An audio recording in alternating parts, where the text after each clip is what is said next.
ఆశపోతూ చిట్టెలుక. అనగనగా ఒక చిట్టెలుక. దానికి బాగా ఆకలయింది. ఒక ధాన్యం బుట్ట కనిపించింది. బుట్టకు చిన్న రంధ్రం ఉంది. చిట్టెలుక మెల్లిగా ఆ రంధ్రం ద్వారా బుట్టలోకి చేరింది. ధాన్యం తినడం మొదలుపెట్టింది. ధాన్యం భలే రుచిగా ఉంది. ఆశపోతు చిట్టెలుక తింటూనే ఉంది. దాని పొట్ట బతిలాగా ఊరేదాకా తినడం ఆపలేదు.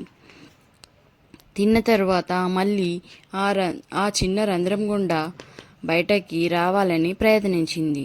ఏం లాభం? లావుగా కడుపు ఉబ్బడంతో అది ఆ రంధ్రంలో పట్టలేదు.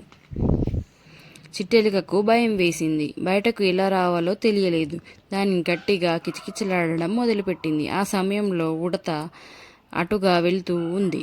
దానికి ఎలుక అరుపులు వినిపించింది. బుట్ట దగ్గర వెళ్ళి అడిగింది, ఎందుకు ఇలా కేకలు పెడుతున్నావు? చిట్టెలుక చెప్పింది, చాలా ధాన్యం తిన్నావు, నా కడుపు పెద్దగా బంతిలాగా అయింది, ఈ రంధ్రంలో పట్టడం లేదు, కొంచెం సహాయం చేయవా?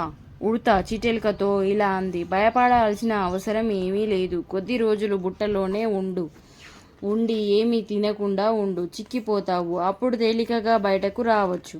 బుట్టలో కూర్చొని ఉపవాసం చేసేటప్పుడు ఈ విషయం ఆలోచించు. జీర్ణం చేసుకోగలిగిన దానికంటే ఎక్కువ తినకూడదు.